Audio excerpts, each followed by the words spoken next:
Hello दोस्तों, कैसे हैं आप सब। मैं आपका स्वागत करता हूं अपने YouTube channel jobs and shorts पे।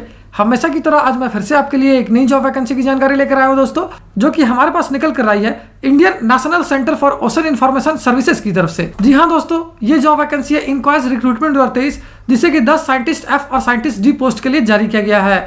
सैलरी की बात करें तो ये आपको 35,400 रुपये से लेकर 2,16,600 रुपये पर मंथ तक की मिल जाएगी। वहीं जॉब लोकेशन आपका हैदराबाद तेलंगाना होगा। अगर बात कर लेते हैं इस फॉर्म का आवेदन करने के लिए अप्लाई मोड क्या रखा गया है, तो इसे कंप्लीटली ऑनलाइन रखा गया है दोस्तों। तो आइए बिना देर किए जॉब वैकेंसी के बारे में डिटेल में जान लेते हैं। लेकिन उससे पहले अगर आपने हमारे चैनल को सब्सक्राइब नहीं किया है तो तुरंत ही सब्सक्राइब करें, क्योंकि हम हर रोज आपके लिए नई नई जॉब वैकेंसी की जानकारी लेकर आते ही रहते हैं। साथ ही इस वीडियो को पूरा देखें और लाइक और शेयर करना न भूलें। सबसे पहले बात कर लेते हैं दोस्तों पोस्ट वाइज वैकेंसी डिटेल्स की। तो साइंटिस्ट एफ के लिए 1 वैकेंसी है, साइंटिस्ट डी के लिए 3 वैकेंसी है, साइंटिस्ट सी के लिए 4 वैकेंसी है, साइंटिफिक असिस्टेंट ए के लिए 1 वैकेंसी है, वहीं जूनियर हिंदी ट्रांसलेटर के लिए 1 वैकेंसी है। अगर एजुकेशनल क्वालिफिकेशन की बात करें तो जिन कैडेट्स ने diploma, BCA, BSc degree, MFSc, MSc, MCA, ME, MTech, masters degree या फिर पोस्ट ग्रेजुएशन कर रखा है किसी भी रिकॉग्नाइज्ड बोर्ड या यूनिवर्सिटी से, वो सारे कैडेट्स के लिए आवेदन कर सकेंगे।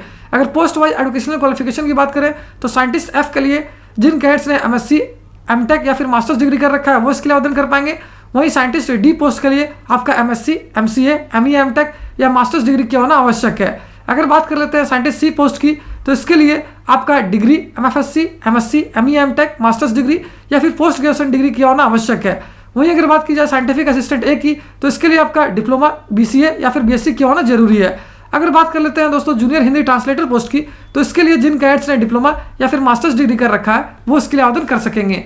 अगर पोस्ट वाइज सैलरी डिटेल्स की बात करें तो साइंटिस्ट एफ के लिए आपको मिल जाएगी 1,31,100 रुपये से लेकर 2,16,600 रुपये पर मंथ तक की सैलरी, जबकि साइंटिस्ट डी पोस्ट के लिए आपको मिल जाएगी 78,800 रुपये से लेकर 2,09,200 रुपये पर मंथ तक की सैलरी।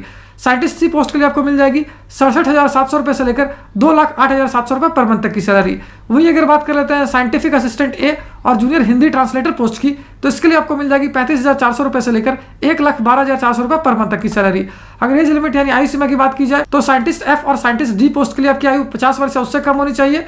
साइंटिस्ट सी पोस्ट के लिए आपकी आयु 40 वर्ष से उससे कम होनी चाहिए। साइंटिफिक असिस्टेंट ए के लिए आपकी आयु 28 वर्ष से उससे कम होनी चाहिए। वहीं हिंदी ट्रांसलेटर पोस्ट के लिए आपकी आयु 30 वर्ष से उससे कम होनी चाहिए, और ये सभी 1 मई 2023 से पहले तक होनी चाहिए। अगर बात कर लेते हैं एप्लीकेशन फ़ी की, तो ये बिल्कुल फ्री ऑफ कॉस्ट है, जबकि सिलेक्शन प्रोसेस केवल रिटन टेस्ट और इंटरव्यू पे बेस्ड होगी। और अगर अंत में बात कर लेते हैं इंपॉर्टेंट डेट्स की, तो इस फॉर्म को भरने की प्रक्रिया 1 अप्रैल 2023 से स्टार्ट हो जाएगी, जो कि 1 मई 2023 तक चलेगी। साथ ही एक और इंपॉर्टेंट बात बताऊं दोस्तों, इस वैकेंसी से रिलेटेड जितने भी इंपॉर्टेंट लिंक्स हैं वो सारी आपको इस वीडियो के डिस्क्रिप्शन में मिल जाएगी। उस पर क्लिक करके आप ऑफिशियल नोटिफिकेशन भी डाउनलोड कर सकते हो और अपने फॉर्म के लिए आवेदन करना भी स्टार्ट कर सकते हो। तो उम्मीद करता हूं दोस्तों इस शॉर्ट वीडियो में आपको इस वैकेंसी से रिलेटेड सारी जानकारी अच्छे से समझ आ गई होगी। अगर फिर भी आपको कोई डाउट है या फिर कोई क्वेश्चन है तो उसे आप हमें कमेंट सेक्शन में पूछ सकते हो। तो फिर मिलता हूं दोस्तों एक नए वीडियो में एक नई जॉब वैकेंसी की जानकारी लेकर। जय हिंद।